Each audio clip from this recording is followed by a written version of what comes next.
I realized I was still reading it. It wasn't that long a book, and I was sitting there with it in my hands, and I was reading it, and I thought, it's not that big a book. How come I'm still reading it? And then I realized, in that moment, I'm not reading it, I'm memorizing it.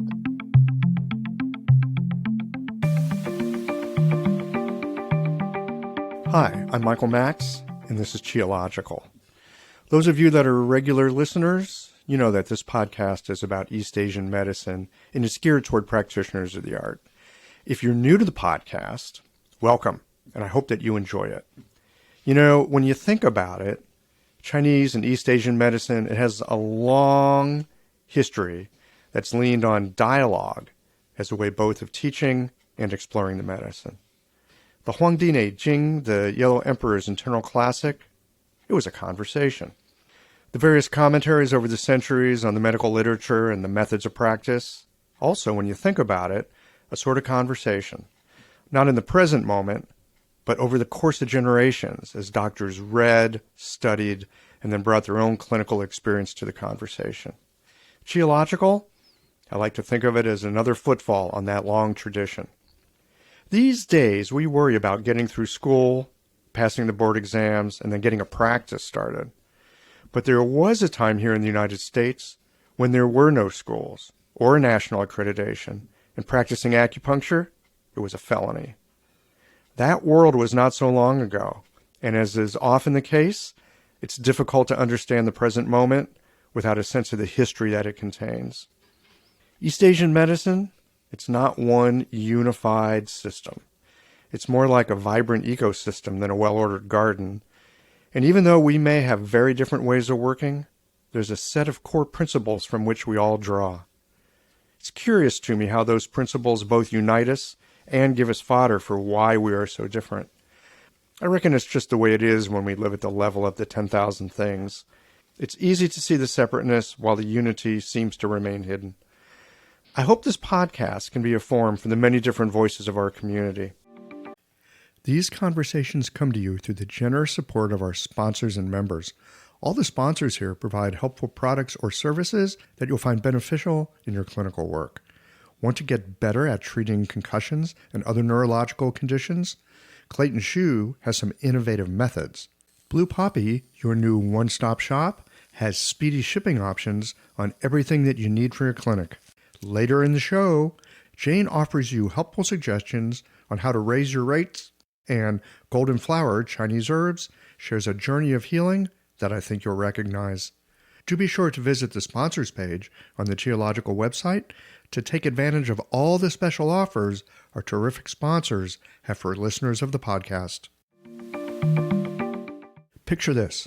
Your clinic is buzzing with patients, and then you realize that you're down to your last box of needles. No need for panic, because Blue Poppy, your one-stop shop for all your acupuncture needs, they ship orders received before 3 p.m. on the same day. With a quick visit to Blue Poppy's website, you can order premium needles, herbal formulas, and that special Dr. Bob's oil that your patients love. Blue Poppy understands practitioners can't keep patients waiting.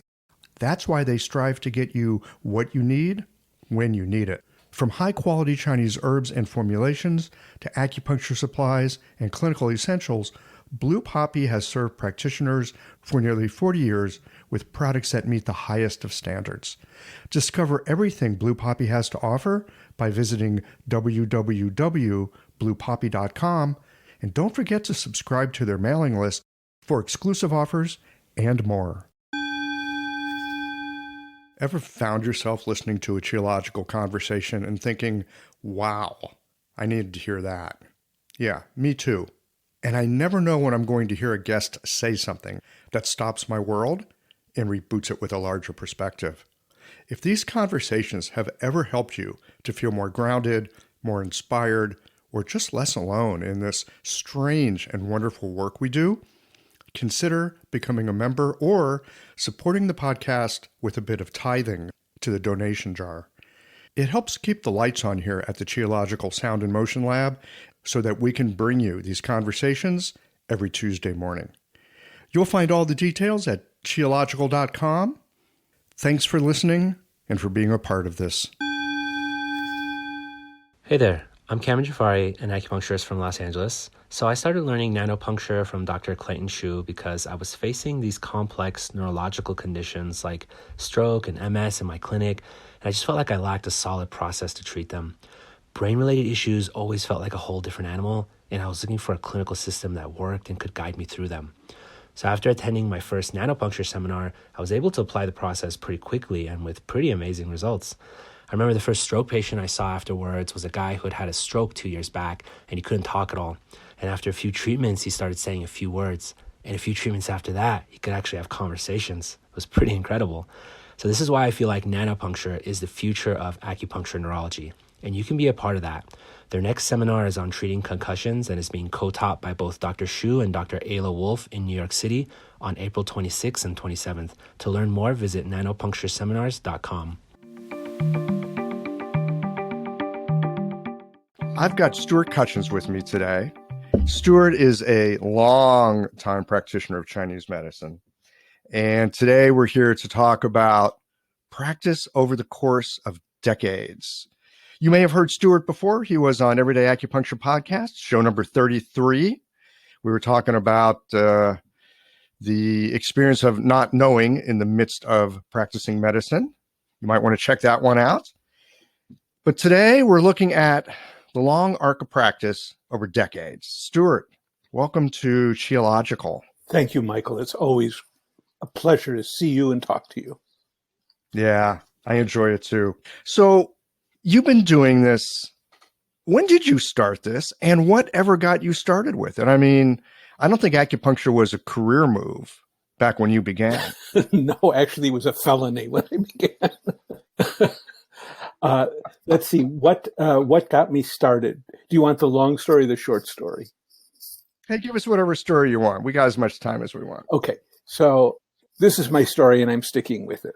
I was about ready for a career change anyway, and then by a series of happenstances, I attended a class in polarity therapy that was being offered by somebody that I knew very well. He'd been a college roommate and we'd had a connection over time. And he was doing a workshop, Saturday workshop on polarity therapy. An innocent enough subject, huh? Yeah. I wasn't looking for trouble. And he took about an hour out of that workshop to talk about acupressure and pulse diagnosis and Chinese medicine theory and that sort of thing. And I thought it was very interesting. He had been a college professor for some time, and therefore, doing this workshop, he prepared a bibliography for us for the workshop. And on that bibliography was 2 or 3 books in English on Asian medicine, one of them being Felix Mann's Acupuncture, the Ancient Chinese Art of Healing and How It Works Scientifically. So anyway, this section on acupressure I thought was really interesting, and that the whole thing and the theoretical construct for acupressure and Chinese medicine seemed really interesting to me.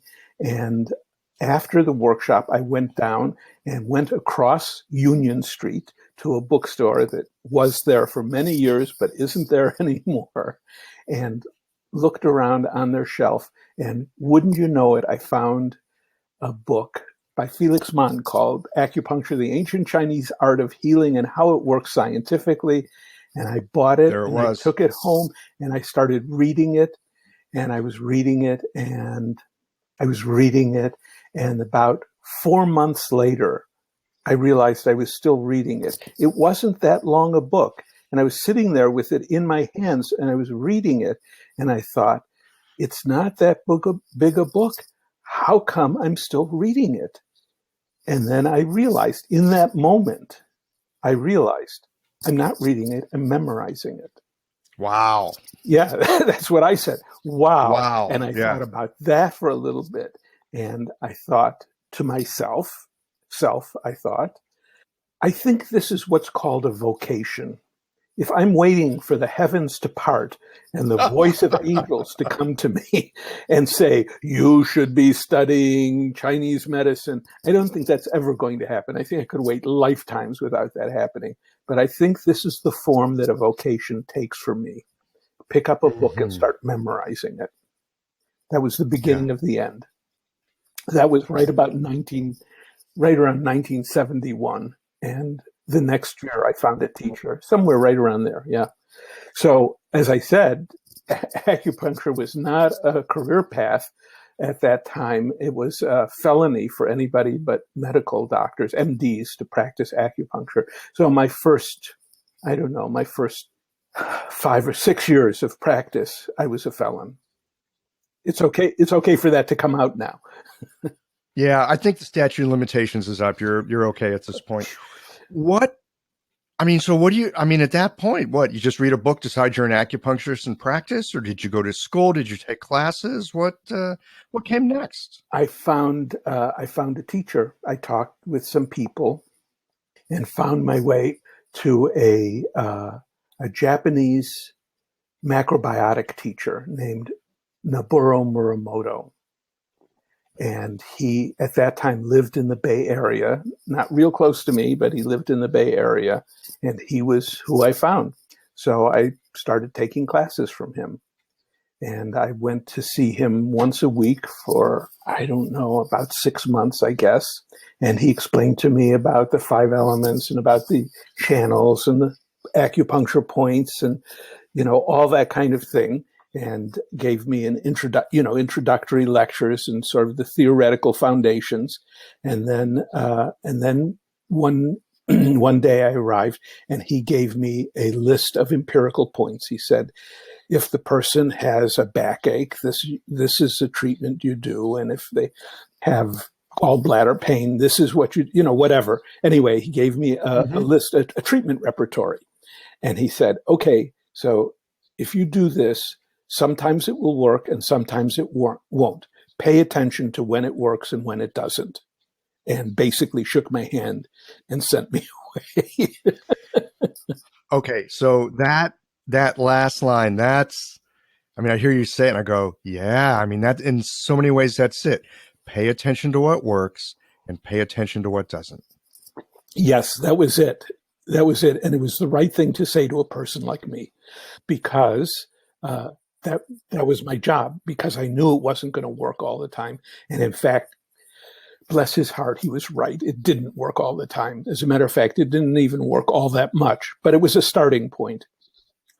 And then from there, I practiced for a while and then found my way to some classes that were being offered, a group that was meeting at a place in San Francisco, and then a class that was being offered by a medical doctor who was an acupuncturist.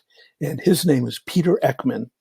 And Peter Ekman he's written a couple of books. He's written a few books, right. And he had not at that time written any books yet, but he certainly was interested. He had studied with J.R. Worsley. He was very interested in acupuncture and Chinese medicine. And I took the class, and from his description, about halfway through the class, I asked him a question, and it was like somebody had thrown open a window, and we became friends, and we were friends. We have been friends and close colleagues and dear friends ever since, starting from that point. And it so happened that he had worked in a clinic in Los Angeles with some Korean acupuncturists. And one of them had subsequently moved up to the Bay Area. And I got in touch with him and arranged to take classes with him.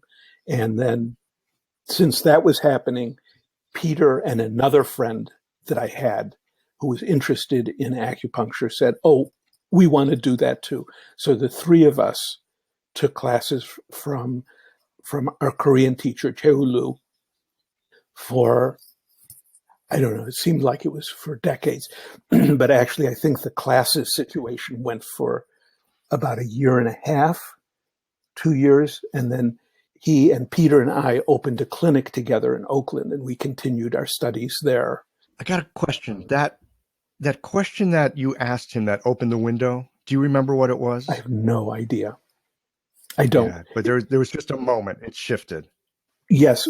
Well, what happened, the truth of the matter is that I don't remember. And what happened was that it threw open a window for him. And I don't know that it changed everything forever for him. But when I asked that question, he knew that I was his new best friend. Whatever the question was, whatever the content of the question was, the fact that I had asked a question like that, whatever the hell it was, that there it was. Yeah, there it was. He knew he had just met his friend. Yeah. Okay. So you guys have a clinic with this Korean doctor. You're still felons. Actually, at that point, I think we were just shifting. Right during that time, we were just shifting out of the felon stage into, there had been an acupuncture law passed. I think actually when we opened that clinic, we weren't felons anymore. Just right about that time. No, I'm wrong. We still were. So the Acupuncture Act in California had been passed, and I applied for licensure. I waited a full year because when the word went out that they were soliciting applications for acupuncture licenses, I didn't trust them. I thought maybe this is a trap. Yeah, right. They're going to round them up. Yes, that's right. That's right. Yeah. So I waited for a year until they started granting licenses. Yeah, that's a smart move. What was the requirement in those days to be an acupuncturist? I think you had to demonstrate that you had some study, that you had learned somewhere, and then that you had to pass a test. Either you had to have been in practice for some period of time, or you had to pass a test, which was an oral exam. And I was short by about 1 year of how long one had to practice for grandfathering. And that year sort of extended into when I first started studying, but didn't extend to when I started practicing. And I thought about, well, maybe I could just push it a little. And I decided, well, look, this is my new career. This is going to be my license. I don't ever want the basis for my licensure to be called into question. So I played it straight and took the exam. Mm-hmm. And the requirements were not very stringent. And however stringent they were, I don't know how carefully they were enforced, but I just presented letters from my preceptors and maybe from Peter Ekman as well, just people who knew I had been in practice and that I had studied. Whole different ballgame at that point. Yeah, it was. And part of it is, we sort of ran into the same thing when we were establishing the National Commission for the Certification of Acupuncturists, which is that you have to start somewhere. You have to start with the presumption that there is nobody who has this credential yet. So you create the basis for grandfathering, and you have a relatively short period of time in which you apply standards that are not that stringent, that just to establish that somebody actually is doing this thing that you want to regulate. Mm-hmm. And once you have established that there is a group of people who are credibly involved in that, and you say, okay, you are in the group, then you go from there. Then you say, well, that's all very nice for the people who started that way, but now we have a basis for establishing minimum standards of competence, which is what we did at the NCCAOM. The standards we started with for grandfathering were different than the standards that we established for people who were newly entering the field. Right, because you're actually creating a whole new field at this point. That's right. Right. So you need people who have no national certification to participate in the creation of the standards for national certification. And write and review questions for examinations that establish minimum entry-level competence. So since nobody has that credential, then you have to start with people who don't have that credential, give them the credential, and then enable them to work on establishing the standard. It's kind of a bootstrap operation, I guess. It is exactly, and that's the way everything starts. Yeah. Every profession gets pulled up by the bootstraps. Well, actually, when I think about it, and I think about practicing, I mean, by the time I came around to it, the NCCA was there, the exams were there. Heck, I actually went to an acupuncture school.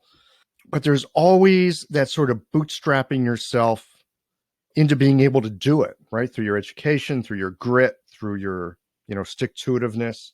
The first acupuncture school that I attended, I got a Doctor of Oriental Medicine degree from, but I was the dean of the program that awarded that degree.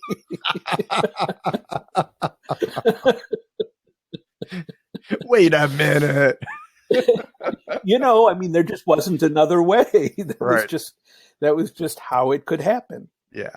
So I want to come back to your Japanese teacher who basically said, sometimes it will work, sometimes it won't, shakes your hand and sends you off. You're a Zen practitioner, so you know a lot about failure. And I want to ask you about how we can best learn from our clinical mistakes, because by God, we're going to make them, and there's no way around not making them. How do you unpack the learning from a situation when you're caught up in all the noise and worries of self-criticism and, oh, what am I going to do? And I'll never get this. And what's going to happen to my business? And, blah, blah, blah, blah, blah. Well, I'd like to start in a slightly different point in that question and say that when my son was really little, he was right about 2 years old, we were playing together, and he was really interested in my Swiss Army knife because that was what kind of kid he was. And he got out the toothpick out of it, and he was trying to put the toothpick back in, and it didn't work. And he couldn't get the toothpick back in, but he wanted to. And so I showed him where to put the toothpick back into the Swiss Army knife. And he tried, but he had it backwards. And he was trying to put it in.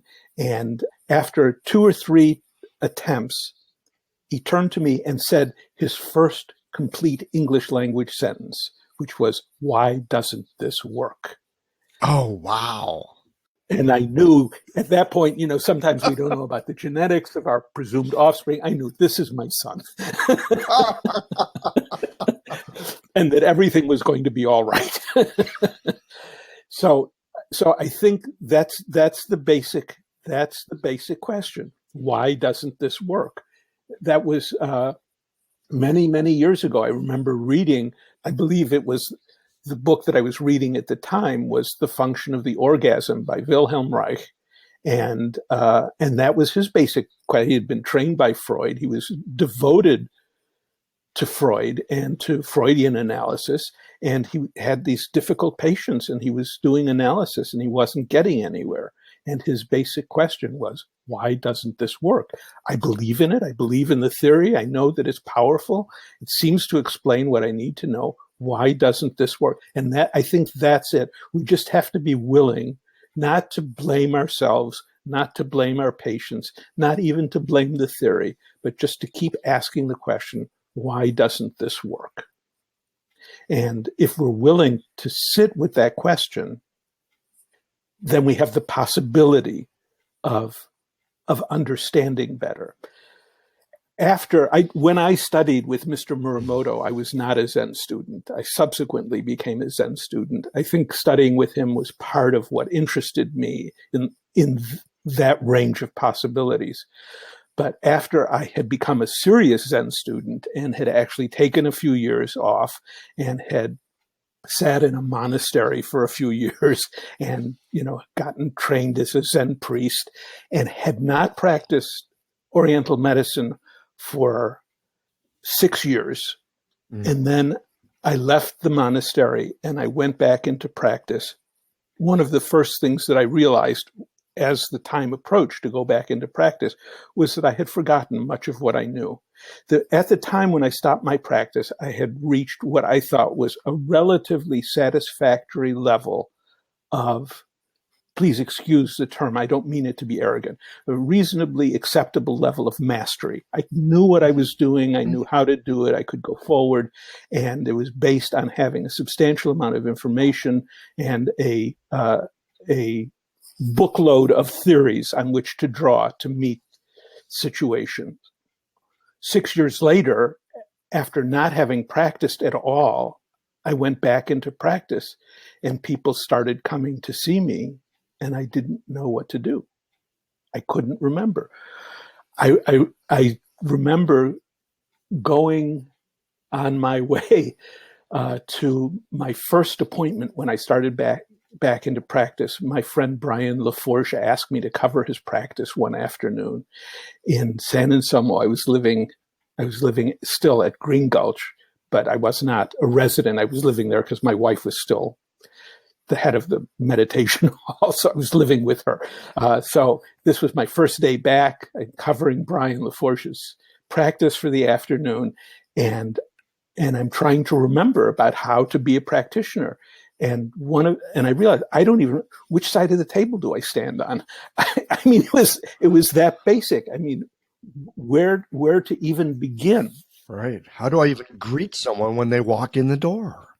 Yes, right. Exactly. So I did make it through that somehow. But anyway, we were driving, if you know the territory, you know that if you don't go on the freeway between Mill Valley and San Anselmo, which is where I was headed, there is a hill, a very tall hill. In fact, it's called Camino Alto, which is the high road. So we were driving up Camino Alto, and in my family, I always drive. But that day, I asked my wife to drive because I was just so nervous. What am I going to do? These people are going to come with problems, and I don't even remember which side of the table to stand at. So she was driving, and we were driving up Camino Alto, and I was getting sweatier and sweatier. And right at the top of Camino Alto, this is so dramatic. Right at the top of Camino Alto, it suddenly came to me that when people come to see me, when they come to see us, they come with their problems. And we think we're supposed to solve their problems, but they also come with the solution to their problems. And that what I have to do is not just listen to the problems and then I solve their problems. I have to listen to their problems and listen to the solution, listen for the solution to their problems, which they bring with them. And I started breathing again.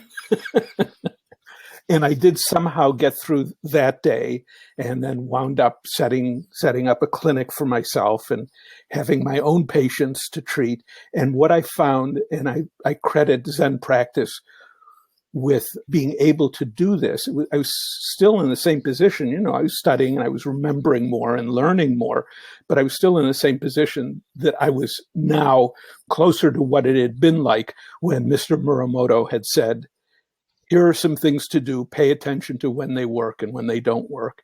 And I was in that situation, and I didn't necessarily anymore know what I should do. So what I found myself doing was sitting with my patients and letting them tell me what their problem was and just letting them talk until a moment came when, by whatever means it was, and I can't tell you what the means were, whatever means it was, I felt ready to act. I didn't even necessarily know what I was going to do, but I felt ready to act. And then I would get up and start treatment.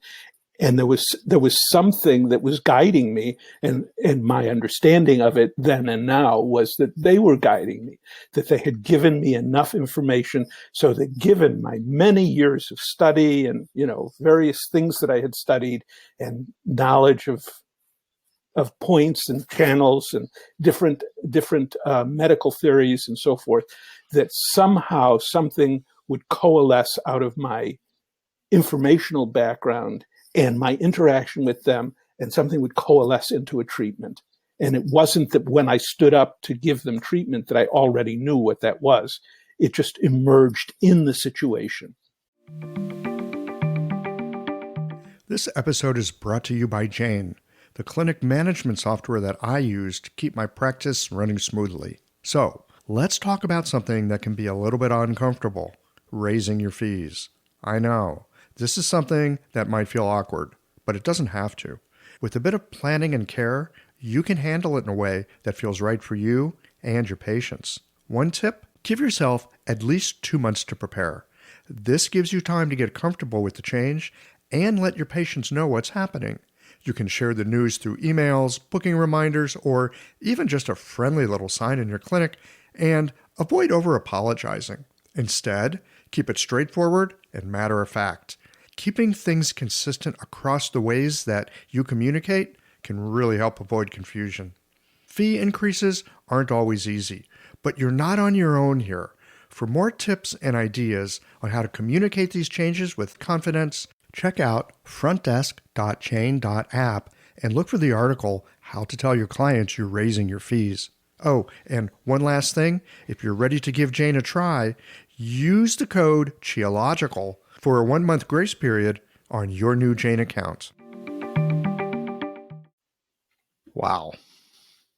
I've had some similar experience. I mean, people come to us because they've got problems. Otherwise, why would they bother walking in the door?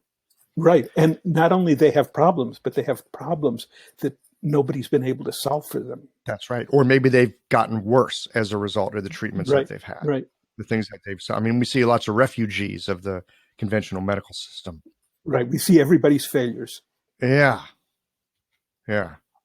And the idea, and I've seen, in fact, it gives me great hope. It's partly why I think I can keep doing this. If my job is that I always had to know exactly what to do and be the guy who fixed people, I would be running a different kind of business, I'm sure, because number one, I'm not that smart. And number two, I can't deal with that kind of pressure. That wouldn't work, right? Who can? Well, I mean, there might be some people who can. I don't know, but I know that I'm not built for that. The thing that's so surprising and wonderful about this work is, at least if you do it long enough, and I've been doing it long enough, I've had a few glimpses, there are moments where I recognize that they've just said something and they've given me the key on what to do. This is where we start, right? So they've got this issue. Oh, I'll just pick one with asthma, right? I've got this asthma and I'm on these inhalers and I'm seeing all these doctors and this is what everyone says. And my Facebook group says I should do this. And my mom says I should do that. And, you know, I'm just so sad because my dog died. I can barely breathe.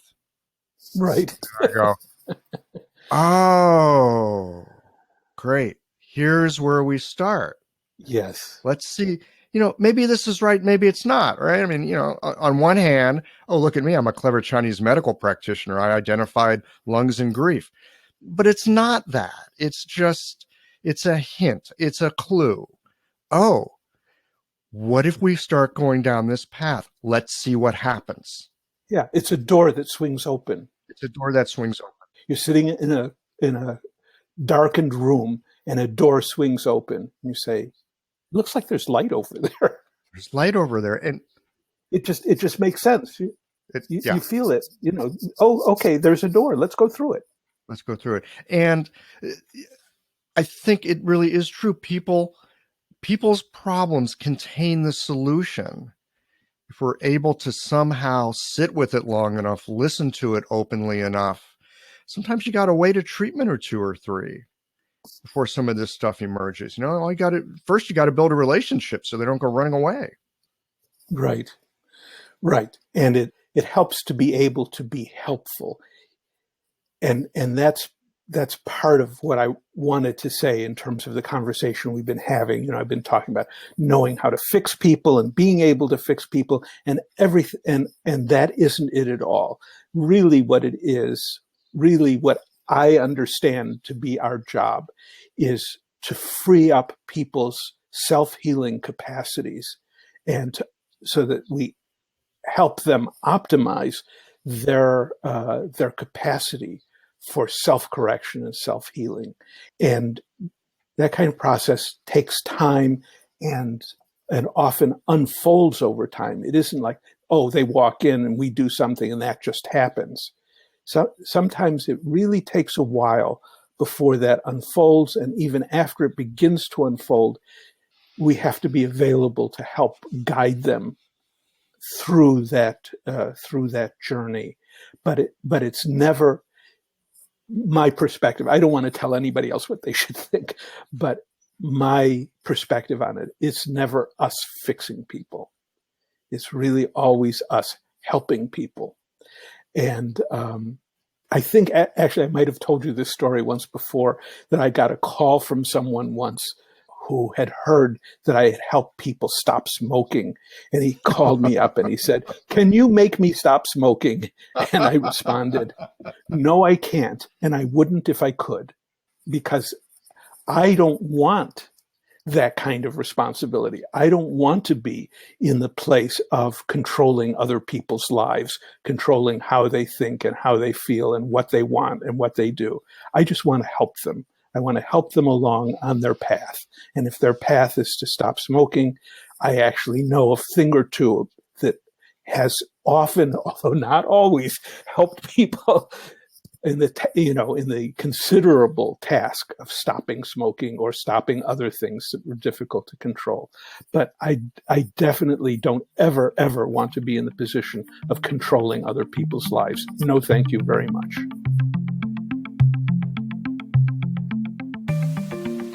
Hi, Josephine here again. I hope you've been enjoying this episode and considering my question: what is the most important ingredient in any prescription? You might think that what I'm about to say is completely counter to all you've learned about medicine, but in my experience with myself, my clients, and my students, this is the one thing that is the most true. The most important ingredient in any prescription is you. I don't mean you, the ego or the persona, you, the acupuncturist. No, I mean you, the living, breathing, sensing being who has feelings, perceptions, and thoughts arising in every moment. When you are listening to a person's pulse, looking at their tongue, or hearing them speak, what is arising inside you will be the most important guide for creating a powerful prescription of any kind. No matter where you are in your journey now, I wonder if you feel connected to your own knowing, to your own power as a practitioner. What might you need now to feel more connected, more confident, more strong in your own practice? I'd love it if you'd talk to me. Email me at josephine@essencepresence.com or go to essencepresence.com. I'm looking forward to hearing from you.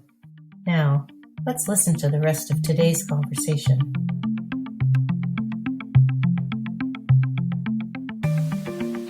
I think this really gets at, in many ways, the difference between conventional medicine and what we're doing. Right? With conventional medicine, it's about, we got this thing, we're going to control, we're going to make this other thing happen. Right? With a pharmaceutical, or sometimes a surgery is necessary, but it's very much a system of control. And ours is a whole different thing, because we're inviting something to unfold from within. Yes, I think that's exactly right. And you're right. Sometimes pharmaceuticals are essential, and sometimes surgery is the life-saving intervention, and sometimes antibiotics are what save the day. And these are all miracles. And sometimes you just need a miracle because the person's self-healing mechanisms are not adequate. They are overwhelmed. When somebody's self-correction is overwhelmed, then they need some kind of miraculous intervention. They need steroids, they need antibiotics, they need surgery, they need some really powerful pharmaceutical medication to help bring an out-of-control situation into control, and sufficiently into control so that they can optimize their ability to cope with their lives. And sometimes our medicine takes us further along the lines of being able to restore out of control situations than others. But definitely, I'm a firm believer that there is a place for all of those kinds of things. And I am not a critic of the operation of Western medicine. I don't criticize what they have or what they can do. My reservations about it are twofold. One is that they are not always careful enough in detailing their diagnosis. Sometimes they just leap to solutions without availing themselves fully of the kind of testing that is supposed to guide their treatment. That's one thing. And the other thing is a related issue of just overusing miracles. I can do miracles, so I guess I'm God, and I should just do miracles all the time. Sometimes people don't need miracles. Sometimes people need actually to be kind of left alone to work things out. Maybe they need some guidance, but they definitely don't need to be messed with in any kind of serious way. In addition to practicing Oriental medicine, I also have studied and practice a kind of osteopathic manual therapy, a couple of different kinds actually. And I want to say right now, I want to lay blame where it most certainly belongs, which is this is all Dan Bensky's fault. He just made so much trouble in my life. He got me involved in studying cranial sacral therapy. Do you have time for a story? Oh yeah. Bring it on. I like stories about trouble. Yeah, he came to San Francisco for a class. I think, if I remember correctly, it was a class in Koryo Suji Chim, Korean hand acupuncture that was being offered by its founder, Tae-woo Yu. Who I think is a felon, wasn't he? Or I don't think if he was a felon, I don't know what the felony was, but he certainly was an enigmatic character. Including, he seems to have disappeared from sight, but I don't think that he disappeared into a prison. As far as I know, he just seemed to have dropped out of sight in the United States, where he was a really big presence for a while and is just no longer to be seen. Anyway, I don't know that there was anything wrong with what he had done in his life. But anyway, we took that class, and Dan flew down for the class. And then afterwards, I offered to take him to the airport. And he accepted, but there was a time delay before his flight. So I was talking, and I told him something about, I think that I was having ringing in my ears, I think was the problem. And he said, "Oh, well, let's try this." And and he gave me a cranial treatment, my first cranial treatment. I didn't even know. So he sat in the back seat of the car, and I sat in the driver's seat, and I leaned the seat all the way back, and he gave me a cranial treatment in the car. And I had never been touched like that. I had never felt anything like that. And when he was done, I said, "What was that?" And he told me. What was that? And I said, "Where do I get it?" And he told me. So I started studying cranial sacral therapy. And then I did that for a couple of years. And then I was having a conversation with him. And he said something about he was going to study with his teacher. And I said, "Who is your teacher?" And he said, "Jean-Pierre Barral," and it was visceral manipulation. So, okay, this is Dan's teacher. Okay, I'm going to study with him too. I better check it out. Yes, so I did. I checked that out. Anyway, I have on and off for, I don't know, last 25 years or 30 years or something like that, studied visceral manipulation with Jean-Pierre Barral and or his various associates. And that's been an important part of what I've learned. The basic diagnostic technique and the fundamental treatment technique in visceral manipulation is called listening. You start by listening. You put your hands gently, but kind of securely, gently, but with genuine contact on somebody's body. And you listen to what happens. Where does this go? Where am I pulled? Where is something strange happening? Where is the most abnormal tension in the body? And you just listen. And then when you find your way to where it is, then you kind of poke in a little bit, nothing too much. You poke in a little bit and you listen and you see what the body wants to do. And then you help it. Whatever it wants to do, you help it do that. That's also the sensibility of cranial sacral therapy. This is all the most powerful technique for both of these approaches, healing approaches, is induction. You find out what does the body want to do that it can't quite get to the bottom of, and then you help it do what it is it wants to do and get to the bottom of it so that it can move on to the next thing. So it doesn't have to be stuck where it can't come to resolution.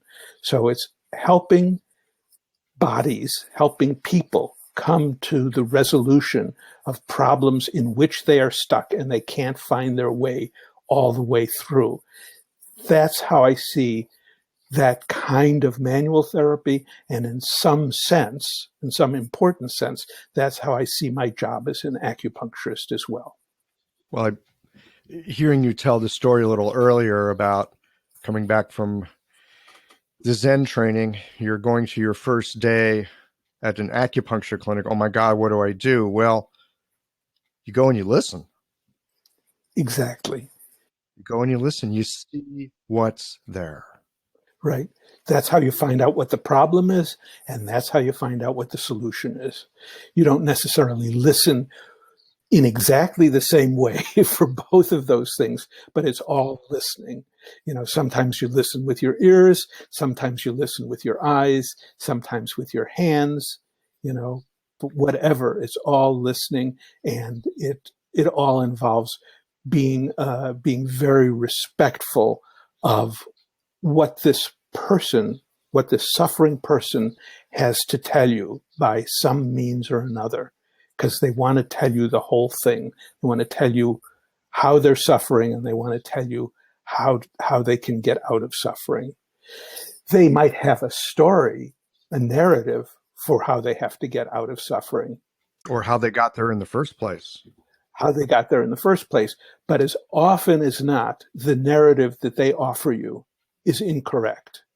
But there's something about it that might help you understand what more deeply is the issue. Like sometimes I practice Fukushin, Japanese abdominal diagnosis. So I do that a lot, and if I press on somebody's belly and I get to a hard spot, they say, oh, I had lunch an hour ago. That's my lunch. Or I press and there's something tight or sore, and they say, "Oh, I was doing Pilates and yesterday, and maybe I did a little too much."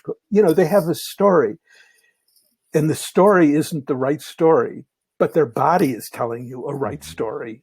And when they say, "Oh, that's bothering me because I had lunch, 2 hours ago. It must have been something I ate." It's conceivable that it's true, but it almost never is. Almost always the story they have, for example, being a little bit of a wise guy, not a horrible wise guy, but a little bit of a wise guy. If somebody says, "Oh, I was doing Pilates," I press on the other side. I said, "Were you doing Pilates on this side too?"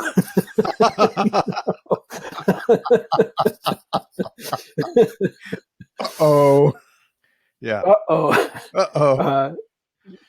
So, a certain part of a certain amount of what it takes to get through the day is kind of disarming people's defense mechanisms, the defense mechanisms that they mount to prevent you from getting too close to the truth. and their narratives often are an important part of that. The narrative function isn't all against us. The narrative function operates really fast. I haven't tried to verify this for myself exactly, but I have had some verifying experience that this function of developing a story happens so fast that we don't even see it happening. We don't even see it coming. And somebody told me once that if you have some kind of sensory experience before you even cognize the sensation, before you are aware of the sensation, the part of your brain that develops stories is already constructing the story that explains it. And the closest that I've had to seeing that for myself is not exactly that fast, but sitting in the meditation hall at Tassajara when I was a student there. I think this happened when I was the head student, the Shuso, at Tassajara. And I was sitting in the meditation hall, and there was a noise on the deck, the porch outside the meditation hall. It sounded like footfalls. And as soon as I heard it, I knew who it was. And it was somebody who was like typically late, and they were screwing up a lot, and they were about to throw open the door and walk in, 15 minutes late for the beginning of the Zazen. And I was already upset with them. And I know this doesn't sound very much like the head student, but anyway. Actually, it sounds exactly like the head student. This was what was going on immediately. I mean, I was still hearing that sound, the sound that I took to be their footfall. That sound was just entering my consciousness, and I already had this story going. And then a moment later, it changed, and the story evaporated. The story no longer was adequate to what I was hearing a half a second later. But in the first half second, this whole story and all of this history and all of this drama unfolded just like that, unbidden. I wasn't trying to do that. That just happened. Mm-hmm. And so that was a situation where I was conscious of the sensation. I heard a sound, and I knew I was hearing a sound. That's how fast that whole story came up. That was totally fabricated. And apparently the story-making part of the brain is even faster than that. It was probably working on it before I even knew I was hearing something. It's faster than the speed of thought. Exactly. I've seen this thing too with the way people make sense or attempt to make sense. And my suspicion is that's kind of what we do as human beings. We're trying to make sense to ourselves. We're trying to make sense of our experience. It could be something as simple as somebody presses on our belly and we go, oh, that was because of Pilates. The mind really wants to dig in and have a sense that it knows what's going on. And that sitting in that place of there's something happening and holding a little space. I'm not sure I really like that term. It sounds a little new agey, but it's the best I can come up with. Just to see what all is in there, including the story. It can be helpful. I think our patients bring us stories. Sometimes it's the stories that they've been telling themselves that are a part of the problem. And as they start to get better or feel better or change some habits or something happens, their story starts to change. And as their story changes, their experience of their body and themselves changes as well. Yes, those things are all intimately tied together. It's one continuous package, and you press anywhere on it, and something at the other end of the situation moves. Imagine this. A patient walks into your clinic. They're carrying more than the pain in their body. There's a story there, a history woven with the stress of long days, the ache of things unsaid, and the quiet longing for something to shift. You listen, not just with your ears, but with your hands, your intuition, your heart. It's not just about needles or a formula. It's about connection, understanding the threads that tie us together, mind, body, and spirit. That is where golden flower Chinese herbs comes in. Rooted in tradition and crafted with care, their formulas are more than herbs. They're a bridge between ancient wisdom and modern practice. Every bottle, a quiet partner in your work, helping you to meet your patients where they are. Because healing isn't just about treating symptoms. It's about creating trust, cultivating belonging, and helping someone feel truly seen. Golden Flower Chinese Herbs, your partner in practice and connection, where tradition meets care. So let me toss this question out to you. I get this a lot. In fact, I suspect the listeners hear this a lot too. Somebody gets off the acupuncture table and something's very different. And they go, wow, it's like the pain is gone, or this is really dramatically different, or I see better, whatever it is. And they go, is this real, or is it just in my mind? And I find this to be a really curious question. And the reason I find it curious is because when the mind makes the body well, we call it placebo. When the mind makes the body ill, we call it hypochondria. The question I've got, and it's a question, I don't have an answer. I'm going to throw it out to you. What's up with this mind piece? Because it seems to be really powerful and central in a lot of healing. Well, people ask me sometimes about mind-body connection. And when people ask me about the mind-body connection and whether there is a connection between mind and body and that sort of thing, when that kind of question comes up, then my response is, have you ever had the experience of your mind and your body being separate?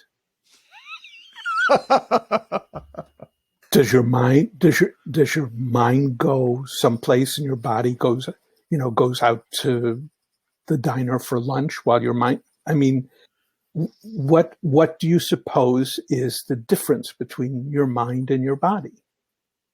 Where's the separation line? How do you distinguish between mind and body? I think that that's a very important point. And also, there are a couple of things about the way you frame the question that help suggest the answer to it. The origin, as I understand it, I have not independently verified this, but somebody told me that the origin of the term hypochondriac, dates from, I think it was the 19th century, when physicians were noticing that there were a lot of people who had kind of vague complaints. And it was just like they couldn't figure out what was wrong with these people. And it just seemed like these people were just complaining. They were just said something wasn't going well in their life or something like that. And they just had a lot of complaints. And somebody or some buddies noticed that a common thread in that was that they would complain about discomfort in the area under their rib cage in what we know as the hypochondrium. And that was how the term hypochondriac was coined. It referred to these people who had these vague, non-physiological complaints, and they didn't feel well, and their lives weren't going well, and they were uncomfortable, and bad sleeping, and everything like that. And they had vague pains in their body and everything. And of course, we can understand, particularly from our perspective, they all had liver problems, just undiagnosed liver problems. Those are the hypochondriacs. Those are the people who have organic problems that we can't diagnose yet. And so that's hypochondria. And as for placebo, what does placebo mean? Placebo refers to becoming comfortable, right? And what part of healing is not involved with placebo?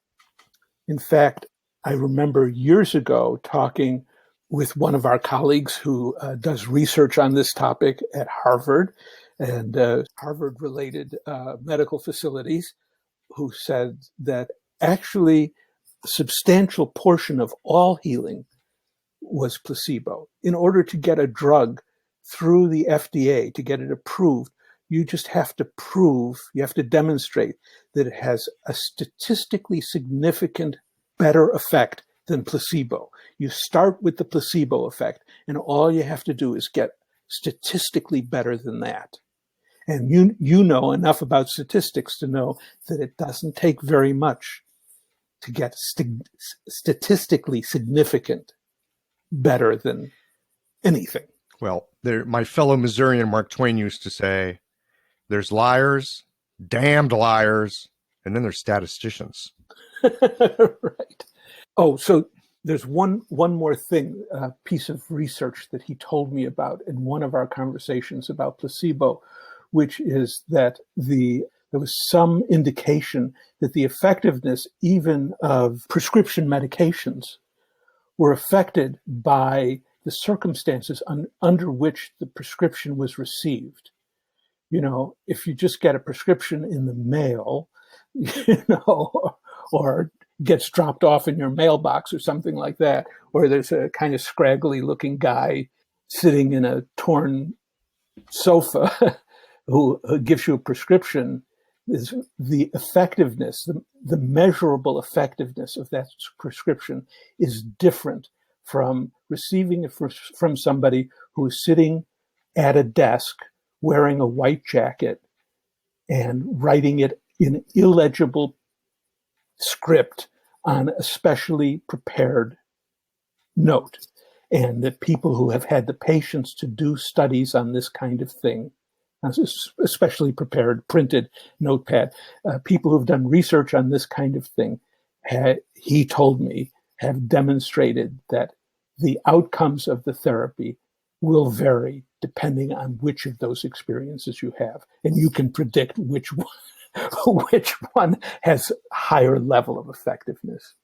You mentioned the prescription pad. I'm thinking of a brief amount of time when I was in Taiwan and I was studying with this Dong style acupuncturist who did all this other really wild stuff. Some kind of folk medicine-y thing where people come in and they talk and he'd like write something on a piece of paper and then he'd burn it and make some kind of hand motions and this and that and blah, blah, blah, blah. And I remember looking at that and going, oh man, what am I doing here? Right. I mean, it just seemed totally bizarre. But as you tell the story of research that's been done that shows someone in a white coat sitting behind a desk, writing on a special piece of paper can change the effectiveness of a drug, I'm thinking, oh man, maybe I should like buy some flash paper so I can like write on it and, you know, burn it in front of my patients. It might help. Yes, especially if your patients are acculturated in a shamanic culture. Mm-hmm.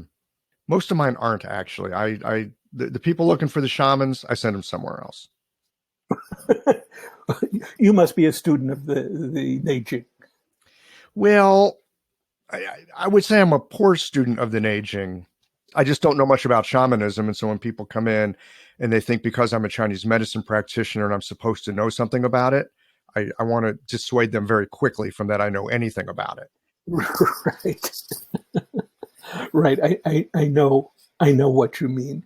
On the other hand, it's important that you appreciate the significance of the rituals that you perform, including washing your hands, mm-hmm. sterilizing your needles, preparing a clean space, a purified space for them. All of those things make a difference to the outcome, because although you are activating the self-healing mechanisms in their body, I am here to reassure you that their bodies are not very far away from where their minds are.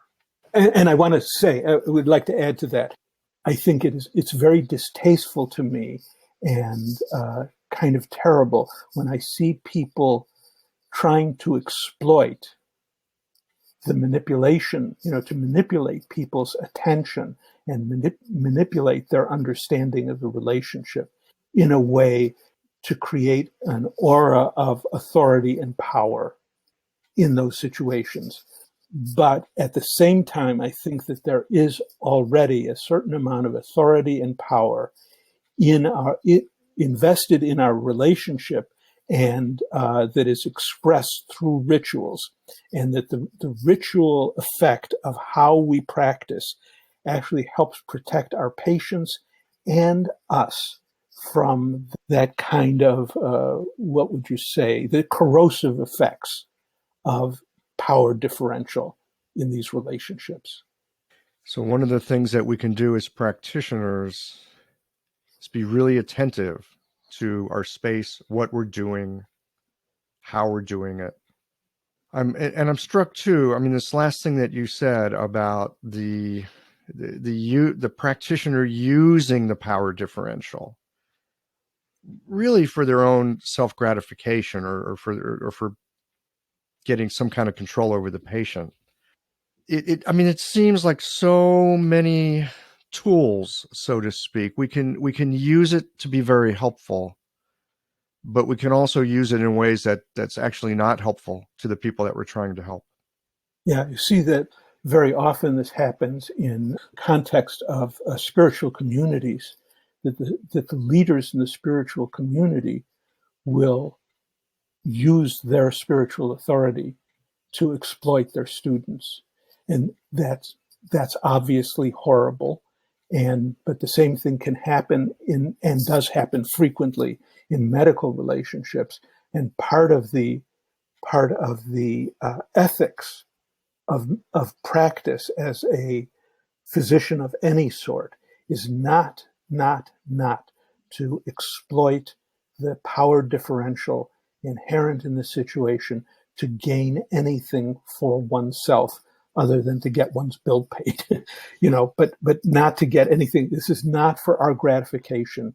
An important aspect of all of this, both in spiritual practice and in medical practice, is to understand that the authority that we have and the ability that we have to help people doesn't belong to us and isn't there for our enrichment. We're not supposed to be getting anything special out of it beyond being in the situation of being able to help people. And if we find helping people gratifying, then I think we're entitled to that kind of gratification.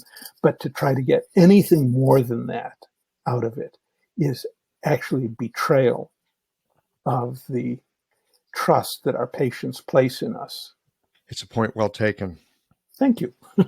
Patients often will come in, especially if things have gone well, and they'll say, wow, thank you. You fixed my XYZ, whatever it is. You fixed it. And there is a part of me that wants to go, yeah, I kind of got this stuff down. But I know if that part comes out, I am asking for trouble because you're making trouble. I'm making trouble. I'm inviting it. Yeah. So it's this really tender place where we stand. We're on one hand, recognizing that people are appreciative. And on the other hand, recognizing that we're here to sort of assist in midwife, so to speak. And it's really important for our own health and well-being to recognize that the healing really comes from them. It doesn't come from us. Right. The problem comes from them. The solution comes from them. And the unfoldment of the healing process is theirs. It isn't ours. We just have the good fortune to be able to be present for it, to witness it, and to be midwives for it, to help it along in its unfoldment, help them along in unfolding it for themselves. And it's really for their benefit. Well, that seems like a good place to put a bookmark in it for today. Okay. Well, it has been a great pleasure talking to you, and I look forward to the next opportunity. Maybe, who knows, you might even come to California again someday. You never know. You never know, do you? If and when that happens, I look forward to seeing you because we always have so much fun. Me as well. Okay. Thank you, Michael. Thank you, Stuart. Well, here we are at the end of this episode. If you've listened up to this point, you're either a rabid fan of Qiological or the forward button on your podcast player stop working. If you are indeed a fan of the podcast, you can help us to bring new episodes to our community of practitioners by supporting us with a membership or a one-time contribution. Details, of course, are on the website. That's it for today, friends. Join us again next Tuesday for another thoughtful episode of Qiological.